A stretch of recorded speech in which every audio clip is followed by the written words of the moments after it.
ضمنی طور پہ، مثلا ہاتھوں کا صاف رکھنا، مثلا منہ کا ڈھانپنا، یا لوگوں سے میل جول کم رکھنا، یا ایسی جگہوں میں جانا کہ جدھر زیادہ لوگ ہوں، تو وہ ہمیں ضرور کرنا چاہیے. ہم اس کو روک نہیں سکتے. یہ بیماری جس طرح سے ڈیسٹینڈ ہے یہ ہوگی، اور اس کے لیے ہمیں ہیلتھ سسٹم کو پریپیئر کرنا چاہیے. ہمیں یہ جو آج کل جو ہم اقدامات کر رہے ہیں یہ بھی ضروری ہیں، لیکن ہیلتھ سسٹم کو پریپیئر کرنا سب سے زیادہ ضروری ہے. ہماری ہیلتھ ورک فورس، جس میں ڈاکٹر، نرسز اور پیرامیڈکس ہیں، ان کو ہم نے گڈ اسپرٹس میں رکھنا ہے. ان سے آج کل جب یہ حالات ٹھیک ہیں تو ان سے کم ڈیوٹی لینی چاہیے، اور پھر اس کے بعد مطلب کہ ان کے پراپر پروٹوکول بننے چاہیے، کیونکہ ان لوگوں نے ہی کورونا کو فائٹ کرنا ہے. یہ آپ کے وہ سپاہی ہیں، اور یہ ہسپتالوں کو اور ان کو آپ کو انکریج کرنا چاہیے. اور جو بے جا پروپیگنڈا ہسپتالوں کو یا ڈاکٹروں کے خلاف ہوتا ہے وہ نہیں ہونا چاہیے. اور یہ جو ڈاکٹر ہیں ان کو اور نرسز کو پروٹیکٹیو اکوپمنٹ آئیڈیل نہ صحیح، لیکن مطلب جو ہم افورڈ کر سکتے ہیں وہ ضرور دینے چاہیے. جی ناظرین، ابھی ہم بات کر رہے ہیں کورونا وائرس کے متعلق، اور ہمارے ساتھ موجود ہے ڈاکٹر سلیم وزیر. کورونا وائرس جیسا کہ آپ کو پتا ہے کہ بہت تیزی سے پھیل رہا ہے، اور میں اس پلیٹ فارم سے پھر آپ کو یہ ہدایت دینا چاہوں گی کہ اس وقت ہمارے ہاسپٹل میں نے آپ کو بتایا کہ تقریباً ڈیلی کے ہمارے اسٹیٹسٹکس جو ہے 15,000 لوگ ہمیں وزٹ کرتے ہیں. اس وقت ہسپتال میں مریضوں سے ملاقات پر مکمل پابندی لگا دی گئی ہے، اور ایک مریض کے ساتھ صرف ایک اٹینڈنٹ کی اجازت ہے. اور خدارہ اپنے بزرگوں اور بچوں کو لے کر مت آئے اسپتال میں. ابھی بھی 3-4 دنوں سے ہم نے انسٹرکشن جاری کر دی گئی ہے، لیکن بہت سے لوگ جیسے کہ بچوں کو اسکولوں میں چھٹیاں ہو چکی ہے تو وہ چھٹیاں اس لیے دی گئی ہے تاکہ آپ بچوں کو گھروں میں رکھیں. لیکن دیکھنے میں یہ آیا ہے کہ جو ملاقاتی آتے ہیں تو ان کے ساتھ 4-5 بچے اپنے ساتھ لے کے آ رہے ہیں. تو اپنے بچوں کو مت لے کے آئے ہسپتال میں. ہسپتال کا انوائرمنٹ سیف نہیں ہے. اس وقت ہمارے سارے ڈاکٹرز موجود ہیں، ہماری کلینکل ایگزیکٹو بورڈ کی میٹنگ چل رہی ہے، ہماری تمام ورک فورس یہاں پہ موجود ہے. اس وقت ہمیں آپ کی سپورٹ کی ضرورت ہے. ہم سب یہاں پہ اپنی ڈیوٹیز پہ موجود ہیں. ہم سب اس وقت ہاسپٹلز میں کام کر رہے ہیں، جبکہ آپ نے دیکھا ہے کہ بہت سارے ادارے جو ہے وہ اس وقت بند ہو چکے ہیں. ہم آپ کے لیے یہاں پر موجود ہیں، آپ ہمارے لیے گھروں پر موجود رہیں اور گھروں سے کم نکلیں. سر یہ بتائیے کہ اگر کسی کو شک ہے کہ اسے وائرس ہے تو اس کے لیے کیا کرنا ہوگا؟ دیکھو، فی الحال تو پاکستان میں جو صورتحال ہے، WHO بھی یہ کہتی ہے اور CDC اٹلانٹا بھی یہ کہتی ہے. تو یہ 2 ادارے ہیں کہ جو بڑے معتبر ادارے ہیں انفیکشس ڈیزیزز کے حوالے سے. تو وہ یہ کہتے ہیں کہ ٹیسٹ ہونے چاہیے اور اس کے بہت زیادہ کٹس اویلیبل ہونی چاہیے، جو انفارچونیٹلی ابھی نہیں ہے کیونکہ مینوفیکچرنگ کا بھی پرابلم ہے، سپلائی اور ڈیمانڈ کا پرابلم بھی. لیکن زیادہ سے زیادہ ٹیسٹ لوگوں کے ہونے چاہیے جس بندے کو بھی وہ ہے. لیکن اس میں موجودہ جو آج کی صورتحال ہے اس میں ان لوگوں کا ٹیسٹ لازمی ہونا چاہیے جو بیرون ملک سے ہیں، یا ایسا آدمی ہے کہ جس کو کچھ علامت ہے اور وہ ایسے آدمی کے ساتھ کلوز کنٹیکٹ میں رہا ہے جو بیرون ملک سے آیا ہو. ان لوگوں کو ٹیسٹ کی فیسلٹی دینی چاہیے کہ ان کا ٹیسٹ ہو. دوسری بات آپ نے یہ جو کی اپنے اس میں کہ بچوں سے اس کو دور رکھیں، یہ بہت زبردست بات آپ نے کی ہے، کیونکہ یہ جو اسپینش انفلوئنزا تھا جو 1918 سے 1920 تک یہ چلا، اس میں ہمارے ہندوستان میں 2 کروڑ کے قریب لوگ انتقال کر گئے تھے، 5 کروڑ اوور آل دنیا میں، اور ان میں میکسیمم جو لوگ تھے ان کی عمریں 18 سے 25 سال تھے. آج جو یہ کرونا وائرس ہے جس کی ہم بات کر رہے ہیں، اس میں جو سب سے بڑا رسک فیکٹر ہے وہ ایج ہے. 80 سب سے زیادہ ہے، پھر 70 ہے، پھر 60 ہے، پھر 50 ہے. سیکنڈ کرانک اسموکر، کہ جو بندہ اسموکر ہے کرانک، وہ زیادہ ایٹ رسک ہے. تیسرا اوبیسٹی، کہ اگر کسی بندے کا وزن زیادہ ہے، BMI 30 سے زیادہ ہے. چوتھا، اگر کوئی انڈر لائن ڈیزیز ہے، مثلا ڈائبٹیز ہے، ہائپر ٹینشن ہے. یہ ایک تو ان لوگوں کو احتیاط کرنی چاہیے کہ وہ لوگوں سے بالکل نہ ملے، زیادہ احتیاط کرنی چاہیے. ایک دوسرے وہ لوگ کہ جو دوائیوں پہ ہیں، مثلا ہائپر ٹینشن کے لیے وہ دوائی لے رہا ہے، شوگر کے لیے، وہ اپنی دوائیاں باقاعدگی سے لیں کیونکہ تاکہ ان کو وہ نہ ہو. اب دیکھو اٹلی کی صورتحال آپ نے دیکھی، آپ یہ دیکھیں، ابھی اس پہ اسٹڈی نہیں ہوئی لیکن جو قرائن بتاتے ہیں وہ یہ ہیں کہ اٹلی میں اور اسپین میں، یورپ میں یہ بیماری بہت زیادہ ہے.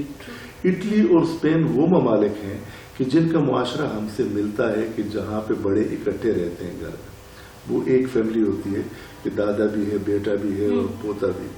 تو یہ بچے اسکول سے آئیں، یہ لے کے آ جاتے ہیں، بچوں میں یہ بیماری اتنی سخت نہیں ہوتی، تو یہ لے کے آ جاتے ہیں اور اپنے بڑے بوڑھوں کو دے دیتے ہیں.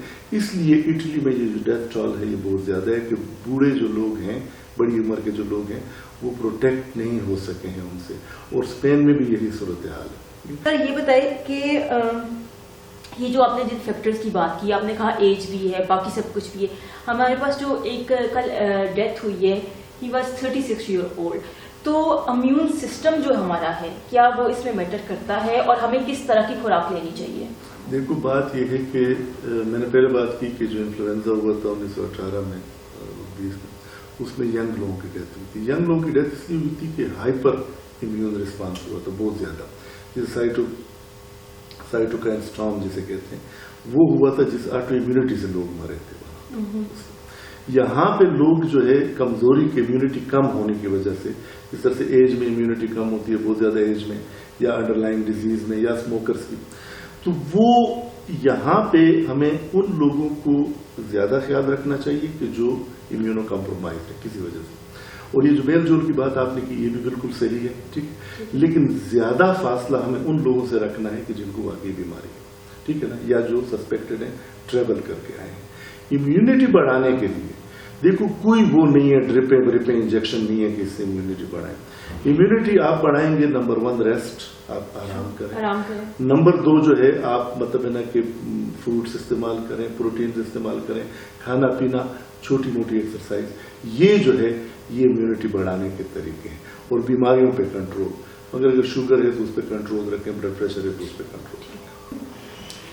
جی ناظرین، ہم بات کر رہے ہیں کرونا وائرس پہ، اور اس کے لیے ڈاکٹر سلیم وزیر نے ہمیں بتایا کہ آپ اپنی ڈائٹ کا بہت خیال رکھنا چاہیے، کیونکہ امیون سسٹم جو ہے وہ بہت میٹر کرتا ہے. کرونا وائرس سے اگر جو بزرگ افراد ہیں جن کی ایج زیادہ ہے، یا جو اسموکنگ کرتے ہیں، یا جنہیں ڈائبٹیز کا مرض ہے، یا جو کسی بھی قسم کی میڈیکیشن پہ ہے، تو انہیں زیادہ احتیاط کرنے کی ضرورت ہے. اور اس کے علاوہ اپنا امیون سسٹم بہتر کیجیے. اس کے لیے آج کل موسٹلی جو ہے وہ بزنسز کلوز ہو چکے ہیں، اسکول یونیورسٹیاں کلوز ہیں، تو آپ گھر پر ہیں تو گھر پر ایکسرسائز کی عادت ڈالیں.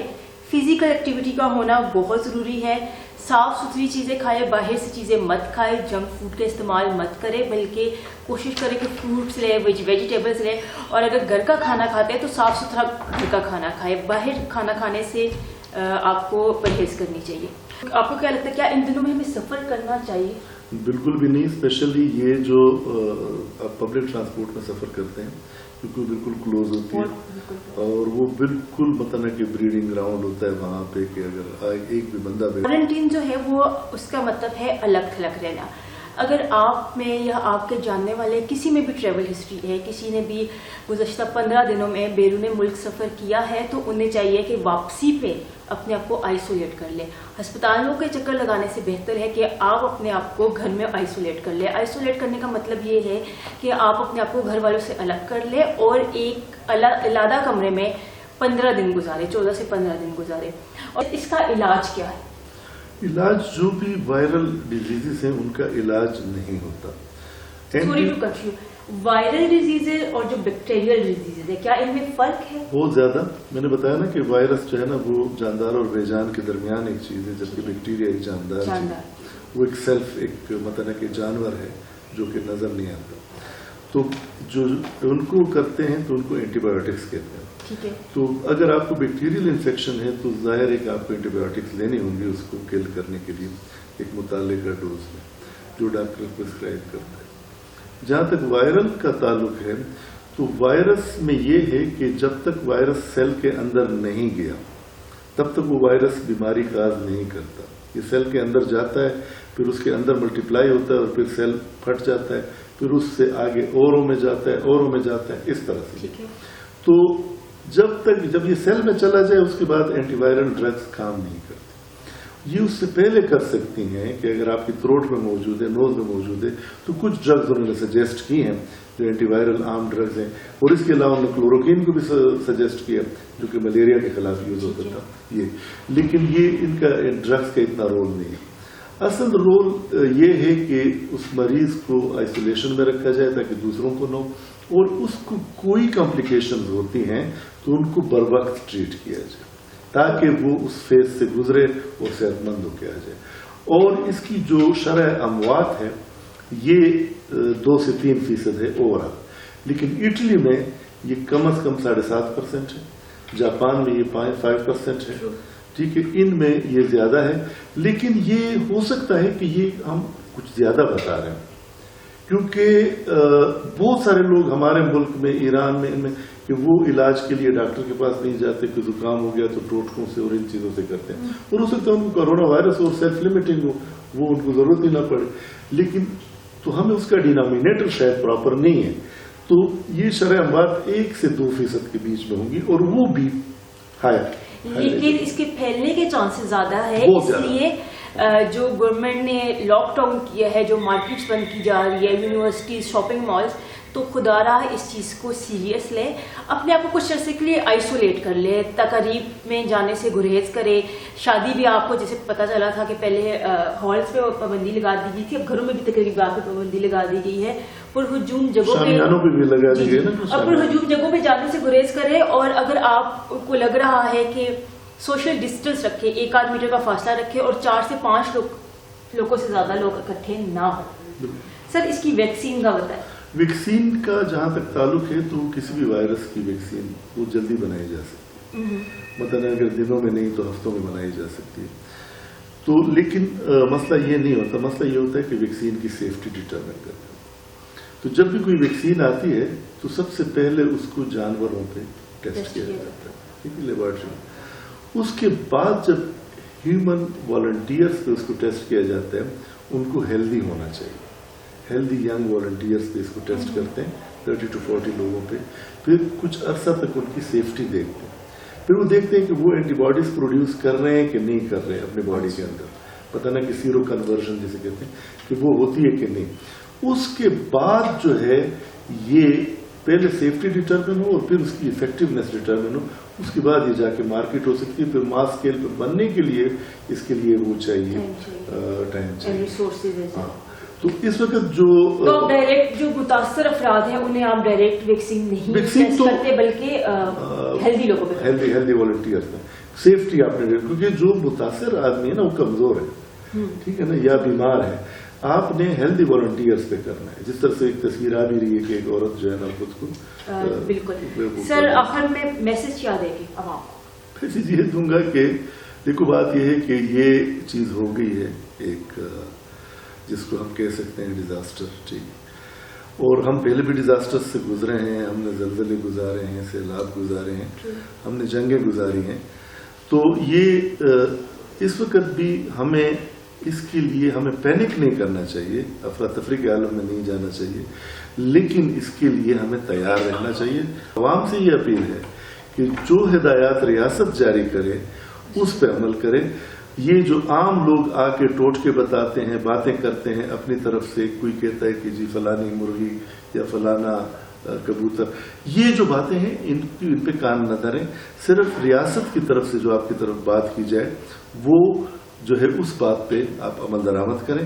ہم اس سے فائٹ کر سکتے ہیں، اور یہ ایک لمبی جنگ ہے جو ابھی ہم نے لڑنی ہے، اور اس لمبی جنگ میں سب سے زیادہ رول جو ہے نا ہمارے ہیلتھ ڈپارٹمنٹ کا ہے، ڈاکٹرز کا ہے، نرسز کا ہے، پیرامیڈکس کا ہے. ان کو ہم نے رکھنا ہے، تیار رکھنا ہے، اپنے اسپتالوں کو تیار رکھنا ہے، ٹیسٹ کی فیسلٹیز ہمیں پیدا کرنی ہے، وینٹیلیٹرز رکھنے ہیں تاکہ سیویئر النس ہو تو ہم ان لوگوں کو کامبیٹ کر سکیں. یہ کچھ 3 سے 6 مہینے تک یہ پرابلم موسٹ پروبیبلی لے سکتا ہے کہ یہ ہو. تو پینک کرنے کی ضرورت نہیں ہے، دیٹ از دا کی ورڈ. پرانی بات یہ ہے کہ انسان کے 3 دشمن ہیں، ایک فیور ہے، ایک جو ہے نا فیمن ہے، قحط، اور تیسری جو دشمن ہے وہ وار ہے. تو یہ ہم اس وقت فیور کے اس میں آئے ہوئے ہیں کہ فیور جو ہے وہ ہمیں افیکٹ کر رہا ہے. تو فیور کا مطلب یہ ہے کہ وائرل ڈیزیز یا بیکٹیریل ڈیزیز، تو ہم اس میں آئے ہوئے ہیں. ہمارا خیال تھا کہ یہ چیزیں ختم ہو گئی ہیں، لیکن یہ دوبارہ آ گئی. ٹھیک ہے، بہت شکریہ. میں ہوں انبر جاوید ملک اور میرے ساتھ موجود ہے اس وقت پروفیسر ڈاکٹر سلیم وزیر.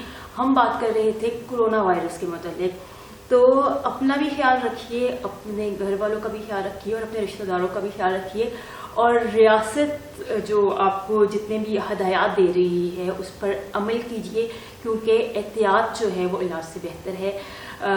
باقی اسی طرح کی انفارمیٹیو ویڈیوز کے لیے آپ ہمیں جوائن کر سکتے ہیں ہمارے فیس بک آفیشیل پیج پہ، جو کہ ہے ATH Abbottabad Ayub teaching hospital official Abbottabad. شکریہ۔